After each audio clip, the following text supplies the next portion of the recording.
பிரியமானவர்களே, இயேசுவின் நாமத்திலே உங்களை யாவருக்கும் என்னுடைய அன்பின் வாழ்த்துக்கள். ஆண்டவர் இன்னைக்கு நம்மோடு கூட பேசுகிற வார்த்தை பயம் வேதனை உள்ளது. ஆமென். 1 யோவான் 4:18 சொல்றாரு பாருங்க, அன்பிலே பயம் இல்லை, பூரண அன்பு பயத்தை புறம்பே தள்ளும். பயமானது வேதனை உள்ளது, பயப்படுகிறவன் அன்பில் பூரணப்பட்டவன் அல்ல.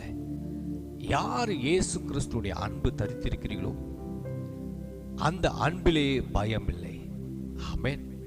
கல்வாரி சிலுவிலே உனக்காக எனக்காகும் இயேசு அவருடைய அன்பை வெளிப்படுத்தியிருக்கிற அந்த அன்பு தரித்திருக்கிற நீ நானும் பயத்தை புறம்பே தள்ளுங்க.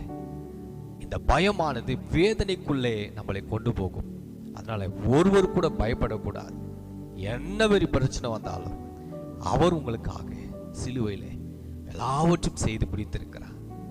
இன்றைக்கு உங்களுடைய வாழ்க்கையில எந்த பயமா இருந்தாலும் அதை புறம்பே தள்ளுங்க. ஆமென். ஏசப்பா சொல்றாரு, பயப்படாதே என் அன்பு சகோதர சகோதரிகளை, பயப்படாதீங்க. பயம் வேதனை உள்ளது. இரண்டாவது, நாவானது விஷம் உள்ளது. இந்த நாவு இருக்கு பாத்தீங்களா, இது விஷம் மாத்திரம் இல்லைங்க, சாவுக்கு ஏதுவான கிரிகளும் அது செய்கிறது. யாக்கோபு 3:8-9 நாவை அடக்க ஒரு மனுஷனாலும் கூடாது, அது அடங்காத பொல்லாங்குள்ளதும் சாவுக்கு ஏதுவான விஷம் நிறைந்ததுமா இருக்கிறது. ஹல்லேலூயா.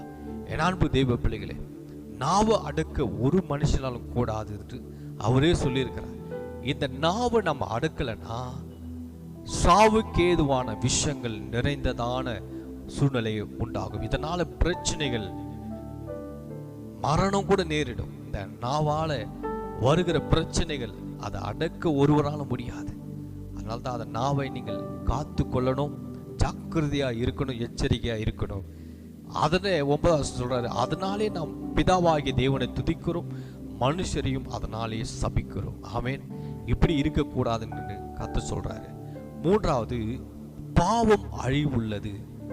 பவுல் சொல்றாரு பாருங்க, ரோமர் 7:11 பாவமானது கற்பனையினாலே சமயம் பெற்று என்னை வஞ்சித்தது, அதனாலே என்னை கொன்றது.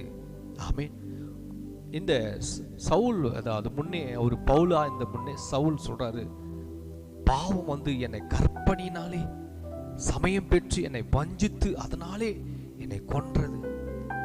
இந்த பாவம் ஒவ்வொரு நாளும் மனுஷனை கொன்று கொண்டே இருக்கும். ஆமென். சமயம் பெற்று நேரத்தில் அது வஞ்சித்து கொண்டு நம்மளை கொன்று கொண்டே இருக்கும். அதிலிருந்து விடுதலை ஆக்கும்படி தான் ஆண்டவர் சொல்றார், கல்வாரி சிலுவிலே உங்களுக்காக அந்த பாவத்திலிருந்து விடுதலை ஆகும்படி கல்வாரி சிலுவிலே இயேசு அவர் மரணத்தை ஜெயித்தார். அவன் எசேக்கியேல் 18:20 சொல்ற பாருங்க, பாவம் செய்கிற ஆத்துமா சாகும். ஆமென். அப்போ பாவத்தை அறிக்கை செய்கிறவங்க இரக்கத்தை பெறுவார்கள். ஆமென். யார் பாவத்தை அறிக்கை செய்கிறார்களோ அந்த பாவத்திலிருந்து அவர்கள் இரக்கம் பெற்று, ஹல்லேலூயா, அவர்கள் மீண்டுமாய் வாழ முடியும். அதனாலே இந்த பாவத்திலிருந்து விடுதலை ஆகும்படி கர்த்தராகிய இயேசு கிறிஸ்து இன்னைக்கு இந்த வீடியோ மூலமா உங்களோட பேசுகிறார். ஆமென். பாவம் செய்கிற ஆத்துமா சாகும் என்று. அதனால நீங்கள் பாவத்தை அறிக்கை செய்யுங்க, தேவனுடைய இரக்கத்தை பெறுங்க. கர்த்தர் நாளிலே உங்களை யாவரையும் வார்த்தை மூலமா தேவன் உங்களை ஆசீர்வதித்து உயர்த்துவார். God bless you. Amen. Amen.